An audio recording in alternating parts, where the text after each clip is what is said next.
আসসালামু আলাইকুম এভরিওয়ান। আপনাদের ইনভার্স ট্রিগোনোমেট্রি এইচএসসির অনেকেই এই ফর্মুলাগুলো মুখস্থ করেন। তো এই ফর্মুলাগুলো কিভাবে মুখস্থ ছাড়া বুঝে বুঝে আপনার মুখস্থ করার প্যারাটা আমি কমিয়ে দেবো আজকে। মুখস্থ করা লাগবে না, জাস্ট কয়েকবার আমার দেখানো ওয়ে অনুযায়ী যদি আপনি বাই করেন তাহলে অটোমেটিক মাথায় সেট হয়ে যাবে, বা পরীক্ষার হলে আপনি এই ট্রিক্সটা অ্যাপ্লাই করে আপনার মুখস্থ ছাড়াই আপনি এগুলো বাই করতে পারবেন ফর্মুলাগুলো। তো দেখুন, ফার্স্ট অফ অল আমি বলে দিতে চাই যে এই তিনটার জন্য কিন্তু আজকের দেখানো ফর্মুলা কার্যকর হবে না। এই তিনটা ফর্মুলা আপনাকে মুখস্থ রাখতে হবে। কি কি দেখেন, শুধুমাত্র প্লাসের সাথে মাইনাস আছে আমাদের কস থিটা সূত্রে। কস থিটা সমান কজ আলফা হইলে 2n pi plus minus alpha. কিন্তু আপনার সাইন থিটা সমান সাইন আলফা হইলে প্লাস মাইনাস নাই, শুধু plus. Tan theta tan alpha হলে শুধু প্লাস, কোনো প্লাস মাইনাস নাই। এবার আসেন, ট্যান থিটা এবং সাইন থিটা কিন্তু হুবহু সেম, শুধুমাত্র এখানে মাইনাস আছে 1, এখানে 1টা নাই। আর হচ্ছে এখানে প্লাস মাইনাস আলফা, এখানে কিন্তু শুধু প্লাস আলফা, শুধু প্লাস আলফা, এখানে 2, এখানে কোনোটাই 2 নাই। তিনটা ফর্মুলাই এক, শুধু cos থিটার পার্থক্য হচ্ছে এখানে 2 আছে, এগুলো একটাতেও 2 নাই। আর এখানে প্লাস মাইনাস আছে, একটা তো প্লাস মাইনাস নেই, এখানে মাইনাস 1 আছে, এখানে শুধু 1, এখানেও শুধু 1, বা কিছুই নেই। ঠিক আছে? আচ্ছা, এবার আমার ভিডিও কোয়ালিটিটা সম্ভবত ভিডিও কোয়ালিটি হইতে পারে একটু খারাপ হবে, অনেকটাই খারাপ। তবে আপনারা যদি একটু কোঅপারেট করেন তাহলে ইনশাআল্লাহ একটা ভালো জিনিস শিখতে পারবেন। এবং আজকের ভিডিও থেকে যদি একটু মনে হয় যে না উপকৃত হয়েছেন, তাহলে অবশ্যই আমাদের পেজে ফলো দিয়ে রাখবেন, আমাদের চ্যানেলটা সাবস্ক্রাইব করে রাখবেন এবং আমাদের অফিসিয়াল গ্রুপে জয়েন হয়ে থাকবেন। আপনার যে কোনো প্রশ্ন সেখানে আমরা সমাধান করে দেওয়ার ট্রাই করব। তো এই তিনটা সূত্র আশা করি আপনারা মুখস্থ করতে পারবেন। এবার পরীক্ষায় এই সূত্রগুলো আশা করি দেখতে পাচ্ছেন। সাইন থিটা সমান সমান 0, এখানে কি ছিল? সাইন থিটা সমান সাইন আলফা। এখানে হচ্ছে সাইন থিটা সমান সমান 0। এখানে দেখেন সাইন থিটা সমান সমান আমি প্লাস মাইনাস 1 লিখছি, কিন্তু হয় প্লাস 1 না হলে মাইনাস 1। আমার এখানে জায়গা স্বল্পতার কারণে আমি প্লাস মাইনাস 1 একসাথে লিখছি, বাট সূত্রটা কিন্তু আলাদা। আমি এই সবগুলোর সূত্র কিভাবে, এই যে আপনারা দেখতে পাচ্ছেন অক্ষরেখা, এগুলো দিয়ে আমি বের করব। তো আমি এই জিনিসটা একটু মুছে দেই। এটা আশা করি আপনারা মুখস্থ করে ফেলছেন।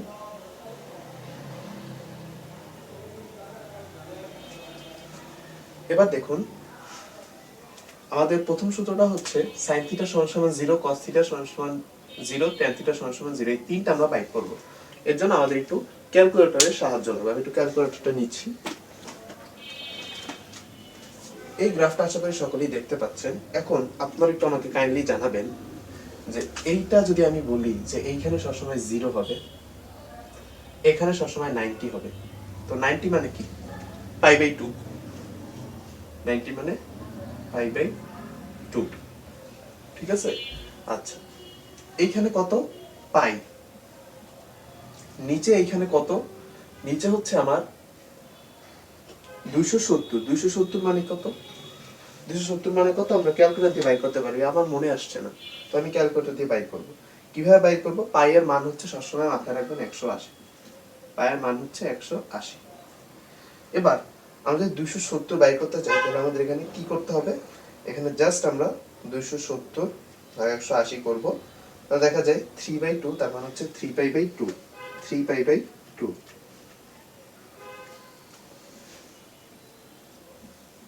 একটু উপরে লিখি, অথবা নিচে নাও দেখা যেতে পারে। তাহলে কি দেখলাম আমরা? আরেকবার রিভিউ করি। এই পাশটা হচ্ছে 0, এটা হচ্ছে π/2 মানে 90, এইটা হচ্ছে পাই, এখানে হচ্ছে 3π/2, এবং এটা আমি 270 এর মান এখানে দেখেন 180 এর সাথে 90 যোগ করলে 270 মানে 90 করেই তো বাড়তেছে। এটা তো বুঝছেন আশা করি। তো 270 কে কিভাবে আমি 3π/2 তে নিলাম? আমি জানি যে পাই এর মান 180। তো আসল নিয়ম থেকে আমি বাই করতেছি না, আসল যে সূত্রটা ছিল, হ্যাঁ, π/180 দ্বারা গুণ করলে রেডিয়ানে নেওয়া যায়। ওইভাবে না বলে আপনারা, আমি হলো এখানে 180, তাহলে 270 ভাগ 180 সমান সমান আসে হচ্ছে 3/2, তার মানে 3π/2। আপনি যদি সূত্র অ্যাপ্লাই করেন তাও এটাই আসবে, 270 ইন্টু π/180। এটা হচ্ছে আমাদের রেডিয়ান নেওয়ার সূত্র। যেটা ডিগ্রির মান, এটা হচ্ছে রেডিয়ানে নেওয়ার সূত্র। এখানে কাটাকাটি করলে 3/2 পাই আসে। ঠিক আছে? আচ্ছা, তো এই হলো বিষয়। তো দেখেন সেম ভাবে আপনারা একটু আমাকে বলেন তো যে এইখানটাতে আমরা জিরোর বদলে আর কি লিখতে পারি, আমরা 360 ডিগ্রি লিখতে পারি, আমি সেগুলো বাইর করবো মানগুলো। তো দেখেন আমরা যদি একটু তাড়াতাড়ি করি, এখানে যদি 2 পাই লিখি, 2 পাই এখানে লিখলাম আমরা 4 পাই। এখানে তো গুণিতকটা এটাই, তাই না? 0, 2 পাই, 4 পাই। আমরা গুণিতক ক্লাস 9-10 শিখে আসছি যে 360 মানে কত? 2 পাই, এরপর হচ্ছে 4 পাই। আরো যদি একবার ঘুরে আসি, এবার এখানে আমরা পাই/2, এবার আরো যদি আমরা মানে ঘুরে আসলে এখানে কত হয়? 2 পাই এর সাথে পাই/2 যোগ করব। এই যে 2 পাই এর সাথে পাই/2 যোগ করব, কত হয়? আসেন যোগ করি। 2 পাই প্লাস পাই/2 কত হয়? 4 পাই, 5পাই/2 কত হচ্ছে? 5পাই/2। এবার আমরা আরেকবার ঘুরলে 4 পাই, এই যে 4 পাই এর সাথে আবার পাই/2 যোগ করব, কত হয়? এখানে আমরা 4 পাই আর পাই/2, 4 দুগুণে 8 আর একে হচ্ছে 9, 9পাই/2। ঠিক আছে? আচ্ছা, এরপরে হচ্ছে এখানে আমরা পাই 180। এবার আমি এখানে কত লিখবো? তাহলে এখানে আমরা 2 পাই এর সাথে আরো একটা পাই যোগ করব, পাই মানে কত? 180। তাহলে এখানে কত হবে? 3পাই। এখানে কত হবে? এবার 4পাই এর সাথে আরেক পাই যোগ করলে 5পাই। এবার আসেন 3পাই/2 এর সাথে আমরা আবার যদি পাই/2 যোগ করব, এখান থেকে পাই/2 যোগ হবে। ঠিক আছে? তাহলে 3পাই/2 এর সাথে আমরা যদি আরো পাই/2, মানে এখানে এই যে 3পাই আসছে, 3পাই প্লাস পাই/2 এভাবেও বাইর করতে পারি আমরা। ঠিক আছে? 3পাই, এই যে 3পাই, তারপর এখানে 90 গেছে পাই/2, তাহলে এবার আমরা 3পাই প্লাস পাই/2 এভাবে আমরা বাইর করব। তাহলে দেখেন কত হয়? 6পাই/2, 3 দুগুণে 6, না সরি 7পাই/2, তারপরে 5পাই এর সাথে, তাহলে এখানে 3পাই/2, তারপর আর কি কি হয়? 7পাই/2। আর কি হইতে পারে? আর হইতে পারে হচ্ছে আপনার 5পাই এর সাথে আবার আমরা পাই/2 যোগ করব, কত হচ্ছে? 8, 5 দুগুণে 10, 11, 11পাই/2, 11পাই/2। আচ্ছা, তাহলে 11পাই/2। তাহলে দেখেন এইভাবে আমরা তিনটা দিলাম, তিনটা করে মান দিলাম, কিন্তু এখানে কিন্তু আমরা তিনটা মানের বদলে আমরা মানে তিনটা করে নিলাম, আরো নিতে পারেন আপনার ইচ্ছা হইলে। তিনটা আমার যথেষ্ট বোঝানোর জন্য। তো আমাদের টার্গেট ছিল এই মানগুলো আমরা বাইর করব। তো তিনটা মান যে নিলাম, এগুলো এখন কিভাবে বাইর করব? দেখেন এইখানে আমরা যদি বলতে পারি না যে এই যে 0, 2পাই, মানে এই যে মানগুলো আছে, এই মানগুলো শুধুমাত্র এইখান থেকে এই এতটুকুর জন্য না? একটু ভালো মতো বলেন। এই মানগুলো কি শুধুমাত্র এতটুকুর জন্য না? তাই তো? তাহলে দেখেন আমরা যদি এখানে কি লেখা যায়, এখানে আমরা এটাকে লিখতে পারি কত? 2n পাই লিখতে পারি। কত লিখতে পারি? 2n পাই। কারণ এখানে দেখেন সবগুলো কিন্তু 2 এর গণিত, মানে জোড়। 2 এর গুণিতক জোড় 2n পাই। ঠিক আছে? এই এতটুকুর জন্য। এবার এই এতটুকুর জন্য আমরা কি লিখতে পারি? এই এতটুকুর জন্য আমাদের ফর্মুলাটা কি দাঁড়ায়? সেটা হচ্ছে আমরা যদি দেখি জাস্ট সিম্পলি পাই/2 আছে, পাই/2, এবং প্রত্যেকটা দেখেন আপনার বিজোড় সংখ্যা, প্রত্যেকটা বিজোড় সংখ্যা। তাহলে আমরা লিখতে পারি না এতটুকুর জন্য যে 4n + 1পাই/2।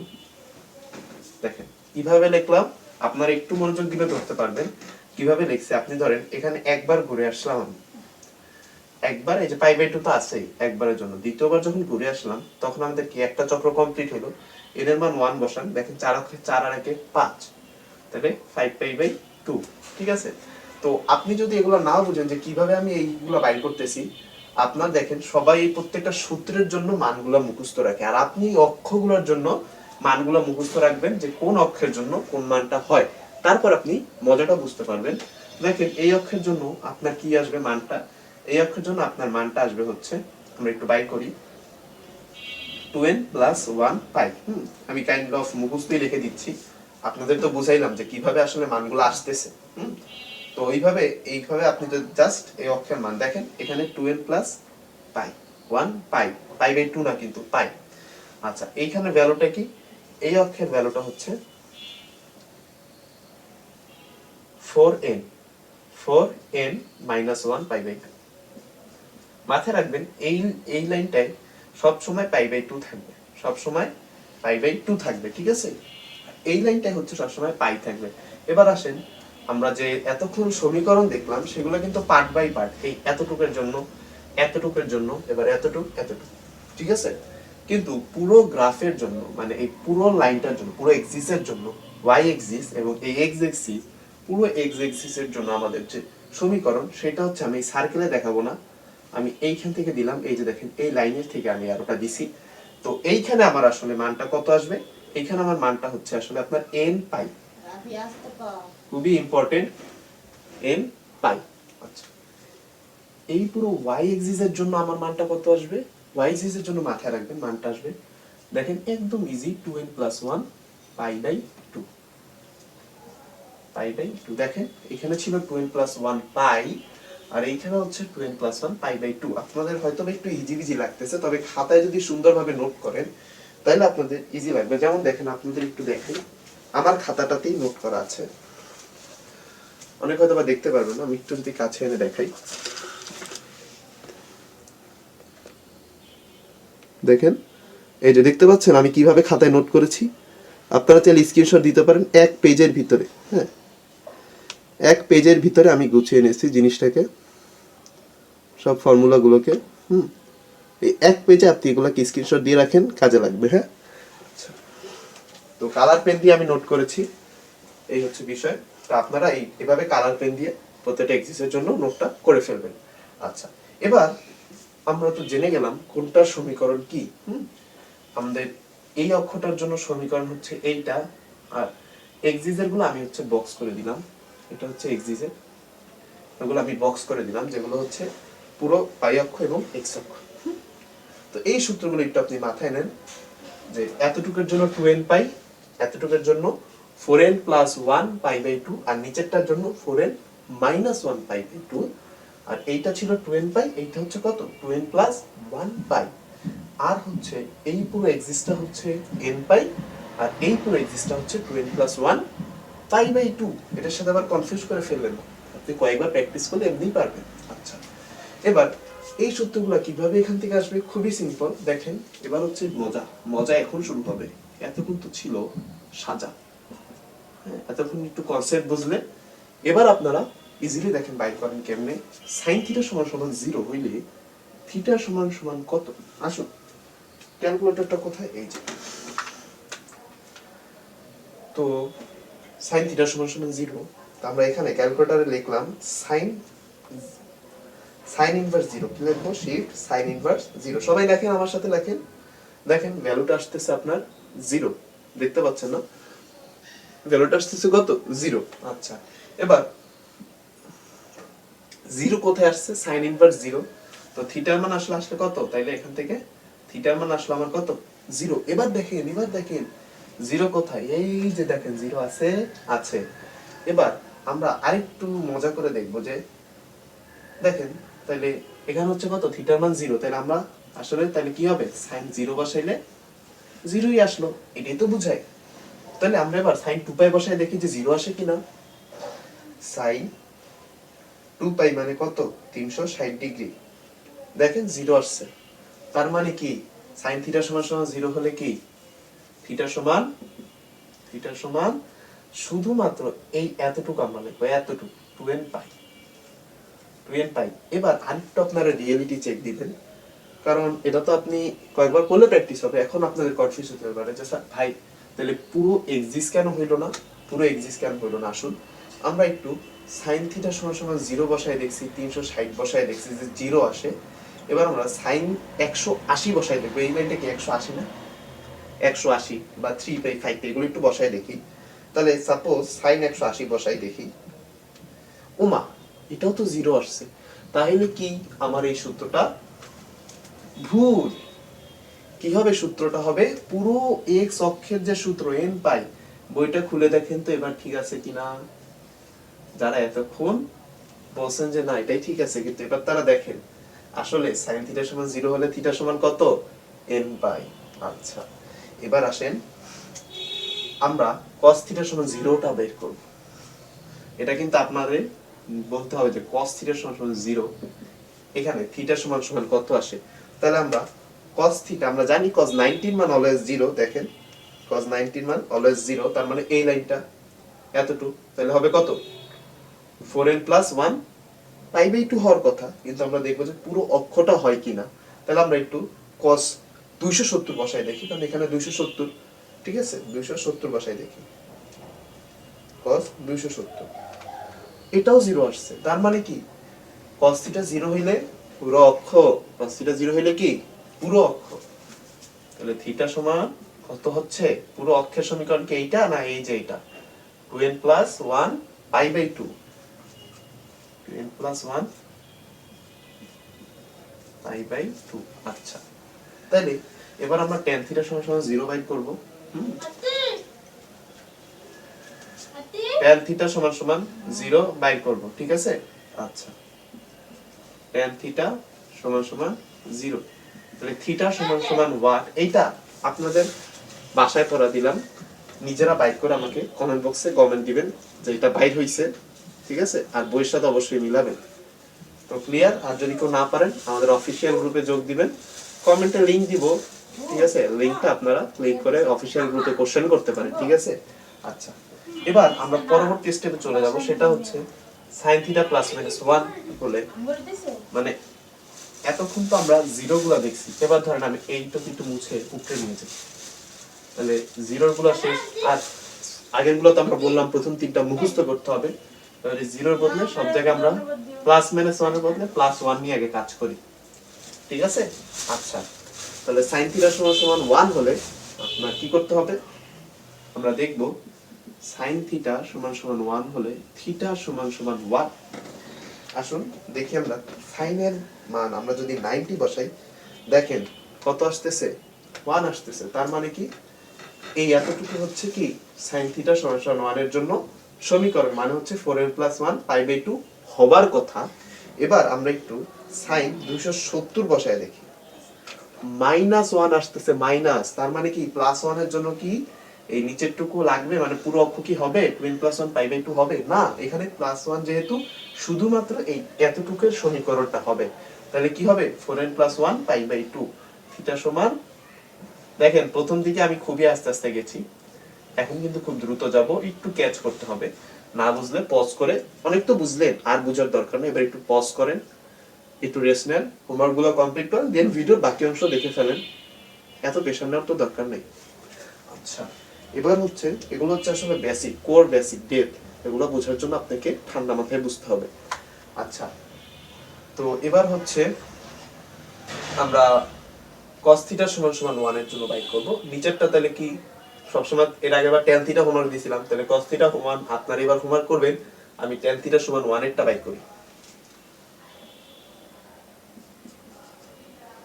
আসেন কিভাবে বাইর করব, সিম্পলি আমরা এক এক করে tan 0 বসাই দেখব 1 আসে কিনা, কিন্তু আমরা জানি tan 45 বসাইলেই কত আসে 1 আসে। এখন বলবেন যে ভাই tan 45 তো এই বরাবর চলে যায়, তাই না, এটা কিভাবে বাইর করব, এটা বাইর করার জন্য আপনার মজার প্রসেস, সেটা হচ্ছে মাথায় রাখবেন এখানে জাস্ট 4n + 1 π/4 হবে, কি হবে, আসেন বাইর করি যে কিভাবে আসলো। আমরা জানি tan থিটা সমান সমান, এখানে একটু প্রমাণটা দেখাই, এটা একটু মুছি, tan থিটা সমান সমান tan আলফা হইলে থিটা সমান সমান কত হয়, থিটা সমান সমান হয় হচ্ছে কত পড়ছিলাম মনে আছে, n π + আলফা, এটাই পড়ছিলাম। তাহলে এবার আলফার মান কত আমরা বসাইছিলাম 45, দ্যাট মিন্স π/4। সবাই একটু প্লিজ ব্রেক নিয়ে নতুন ভাবে এই পার্টটা শুরু করেন, নাইলে বুঝবেন না প্রমাণটা। এর আগে যা পড়ছি সেগুলো হচ্ছে অক্ষ থেকে সমীকরণ বাইর করা, তবে tan থিটাটা আমার এই সমীকরণগুলো থেকে আপনি মাথায় রাখতে পারবেন যে 4n + 1 π/4 হবে, কিন্তু এখানে π/2 তো এই এতটুকু, কিন্তু tan থিটার জন্য π/4, 4n + 1 π/4। কিন্তু কিভাবে আসলো সেটা হচ্ছে আপনাদের প্রথমে আমি বলছিলাম যে এই সূত্রটা একটু মুখস্থ রাখতে হবে, sin থিটা সমান sin আলফা, cos থিটা সমান cos আলফা, tan থিটা সমান tan আলফা, এই সূত্রগুলো আমি মুখস্থ রাখতে বলছিলাম, সেখানে সূত্র অনুযায়ী থিটা সমান সমান n π + আলফা, এটা ছিল। তো এইখান থেকে আমাদের আলফার মান আমরা বসাইছি কত π/4, ঠিক আছে। আচ্ছা, এবার n এর মান কত, n এর মান কত সেটা আমাদের দরকার নাই, আমরা n এর মান n এর জায়গায় রাখি। তাহলে আমরা থিটা সমান সমান আমাদের আলফার মান কত π/4, তাহলে আমরা আলফার জায়গায় π/4 বসাইলাম। তাহলে এখানে আমরা দেখি একটু ক্যালকুলেশন করে কি হয়, 4n π প্লাস π/4 এটাই তো হয়। তারপরে বা থিটা সমান সমান, এবার আমরা একটু কমন নিব, পাইটা কমন নেই, তাহলে কি হচ্ছে 4n, দেখেন কিন্তু ভালো মতো 4n, পাইটা কমন নিছি প্লাস 1, পাই কমন নিলাম, তাহলে কি থাকলো π/4 আসলো। তাহলে tan π/4 মানে কত আসলে আলটিমেটলি 1, তাহলে tan থিটা 1 হইলে কত, এটা থাকতেছে না 4n প্লাস 1 π/4। তাহলে এত সময় যেহেতু পরীক্ষায় থাকে না প্রমাণ করার, তাই আমরা এই 4n প্লাস 1 π/2 দ্বারা মাথায় রাখবো যে কত tan থিটার সময় π/4 হবে, যেহেতু আমরা π/4 নেই। আর অন্যান্য ক্ষেত্রে আমরা তো π/2 দিয়ে মানটা বাইর করি, তাই না, 1 0 sin থিটা cos থিটার জন্য কি π/2 দিয়ে মান বের করি, 270 দিয়ে মান বের করি, 180 360 এগুলো দিলেই আমরা 0 1 এর মানটা পাই। বাট tan এর জন্য যেহেতু π/4, তাই এখানে সিম্পলি π/4। আর এবার যদি একবারই আমরা tan থিটা -1 দেখাই, tan থিটা -1, তার আগে বলে রাখি আপনার এই cos থিটা সমান 1 0, এটা আপনারা হোমওয়ার্ক করবেন, এটা HW। আচ্ছা, এবার আমাদের লাস্ট পার্ট, সেটা হচ্ছে সবগুলো আমরা মাইনাস লাগাবো। sin থিটা সমান -1, cos থিটা সমান -1, tan থিটা সমান -1। যেহেতু tan থিটা ছিলাম সেহেতু আমরা -1 দিয়ে করি। তো দেখেন সবাই একটু শিফট tan ইনভার্স -1 করে দেখেন তো কত আসে, -45। আসলে কত হয়, আসলে এটা হচ্ছে tan 135 ক্লিক করেন, তাহলে দেখবেন -1 আসে। মানে এইখানে কি শুধুমাত্র sin থিটা আর হচ্ছে কি cos থিটা পজিটিভ না, এইখান থেকে sin এর পজিটিভ, তাই তো নাকি? হ্যাঁ, আচ্ছা, তাইলে এখানকার জন্য sin এর কোসেক যেহেতু পজিটিভ, তাহলে আমরা 135 মানে কত, ঠিক এই মাঝ বরাবর কোনো জায়গা, তাহলে এই জায়গায় আমাদের tan থিটার মান 135 যদি নেই, তাহলে কত হচ্ছে -1 আসতেছে, ঠিক আছে। তাহলে আমরা 135 কে কিভাবে করতে পারি আগেই বলছি, আসেন 135 কে পাই এ রূপান্তর করি, 135 ইনটু π/180 রেডিয়ান নিলাম, সমান সমান 135 ভাগ 180 সমান সমান 3/4 আসতেছে, তার মানে কত 3π/4 আসতেছে আমাদের 135 এর মান। তাহলে 3π/4 আমরা যদি এখানে tan আলফা ছিল না এর আগে সূত্রটা যেটা মুখস্থ করতে বলছি, এখানে যদি আমরা এখন 3π/4 বসাই, তাহলে মান আসতেছে কত, tan থিটা সমান -1 আসলো, এটা আসলো। এবার আমরা এখানে π/4 এর জায়গায় কত 3π/4, তাই তো, তাহলে 4 গুণ দিলাম, 4n π প্লাস 3π, তাই তো। এবার হচ্ছে π/4 কমন নিলাম, কত থাকে 4n প্লাস 3 থাকে, তাই তো, এই হচ্ছে বিষয় 4n প্লাস 3 π/4।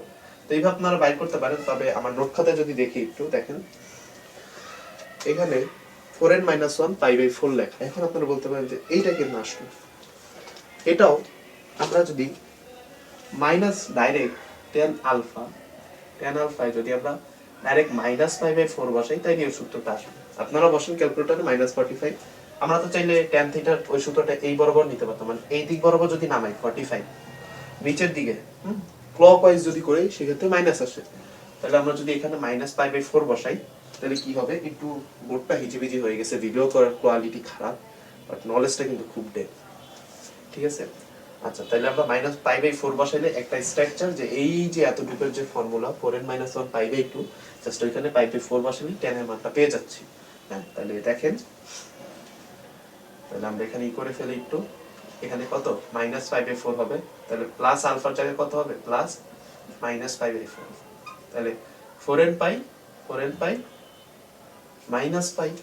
ডিভাইডেড বাই 4, তাহলে এখানে কত হচ্ছে 4n π যদি কমন নিই -1, তাহলে এখানে হয়ে যাচ্ছে কত, ওইটা তো এইখানে এতটুকু সূত্র। তো এটা বুঝা গেছে? আশা করি বুঝতে পারছেন যে কিভাবে 4n জাস্ট আমরা এখানে -π/4 নিছি। তাহলে tan থিটা -1 এর ঝামেলা শেষ, +1 এর ঝামেলা শেষ। এবার হচ্ছে আমরা cos থিটাটা দেখাই, sin থিটা -1 আপনারা বাসায় করবেন, ঠিক আছে, না পারলে অবশ্যই গ্রুপে আপনারা কোশ্চেন করবেন। গ্রুপে কেউ কোশ্চেন পোস্ট করেন না, এটা হচ্ছে সমস্যা। ঠিক আছে, গ্রুপে মেম্বার খুব কম, কোশ্চেন পোস্ট করলে তাড়াতাড়ি অ্যান্সার পাবেন এই ভয় মনে হয় কোশ্চেন করেন না। আচ্ছা, তো দেখি cos থিটা সমান -1 কিভাবে বাই করব। দেখেন তো cos থিটা -1 কখন আসে? আমরা যখন cos 270 বসাই কি আসে? 0 আসে। কিন্তু আমরা যখন cos 0 বসাই তখন কিন্তু 1 আসে। তাহলে আমরা কত বসাবো? cos 180 বসাবো, দেখেন -1 আসছে। তার মানে শুধুমাত্র এই এতটুকুর জন্য কিন্তু কি হবে? হবে না, কারণ cos 0 বসাইলে +1 হয়। এতটুকু কি শুধুমাত্র cos 1 এর জন্য। আমি বলেই দিলাম, এর আগের বার তো হোমওয়ার্ক দিছিলাম, cos থিটা সমান 1 হইলে কত হয়? কত হয়? এতটুকুর জন্য যেটা হয় ওইটা কত? 12। এবার এতটুকুর জন্য cos থিটা সমান -1, এতটুকুর জন্য কি আমাদের 12 + 1 পাই। তাহলে cos থিটা সমান -1 হলে কত হবে? cos থিটা সমান -1 হলে 12 + 1 পাই হবে। কত হবে? থিটা সমান 12 + 1 পাই। কারণ কি? কারণ cos 180 মান -1 আর 0 মান দিলে 1 হয়, +1। তাইলে কি আমরা পুরো অক্ষের সমীকরণটা নিতে পারতেছি না। তাইলে পুরো অক্ষের সমীকরণটা লাগলো কোথায়? sin থিটা সমান 0 তে আমাদের পুরো অক্ষের সমীকরণ লাগছিল, দেখেন বুঝছেন? sin থিটা সমান 0 তে। আচ্ছা, তাহলে সূত্রগুলো আশা করি বুঝতে পারছেন। আর আমার এই পেজটার যদি কেউ পিডিএফ চান আমার এই নোটে, তাহলে গ্রুপে পোস্ট করতে হবে, ফেসবুক গ্রুপে। তাহলে এটা পিডিএফ পাবেন, বা কমেন্টে জানান, আমি ট্রাই করব দেওয়ার জন্য ভিডিওর কমেন্টে। আর অবশ্যই যদি ভিডিওটা একটু আপনার জন্য উপকারী হয় তাহলে প্লিজ সাবস্ক্রাইব করবেন এবং বন্ধুদের মাঝখানে অবশ্যই শেয়ার করবেন। আর হচ্ছে বলে দিবেন যেন একটু ঠান্ডা মাথায় ব্রেক দিয়ে দিয়ে ক্লাসটা করে, যাতে ফুল আউটপুট তারা পেতে পারে। আর আপনার কোনো পরিচিত এসএসসি 26 ক্যান্ডিডেট থাকলে অবশ্যই তাকে বলবেন যেন এসএসসি 26 দের জন্য ফ্রি গাইডলাইন এবং মেন্টরিং কোর্স আমরা দিচ্ছি একদম ফ্রিতে। তাদের ধরে ধরে হোম টিউটরের মতো অ্যাজ আ বড় ভাই আমি তাদেরকে শিখিয়ে দিব যে কিভাবে তারা বাকি টাইমটাকে ইউটিলাইজ করবে। তো আপনারা চাইলে আপনাদের যে জুনিয়র আছে, এটা তো এইচএসসির জন্য, সেই হিসেবে তো আপনাদের জুনিয়র হয়, তাদেরকে আপনারা জানাবেন। এবং ট্রাই করব যে জার্নি টু এ প্লাস কোর্সটা আমরা একবারে এই বছর শুরু হলো এসএসসি 26 এর মাধ্যমে। এবছর শুধুমাত্র হয়তো বা গাইডলাইন এবং মেন্টরিং কিছু কিছু ক্লাসও দিব তাদের জন্য। এর পরের বছরগুলো থেকে একদম ফুল দমে করার ট্রাই করব। ঠিক আছে, তাদের গুগল মিটিংয়ে আমি একদম হাতে ধরে তাদেরকে গাইডলাইন দিব, আলাদা পার্সোনালাইজ রুটিন বানাই দিব, এগুলো তাদের জন্য করব। ঠিক আছে, তো ভিডিওটি দেখার জন্য অসংখ্য ধন্যবাদ।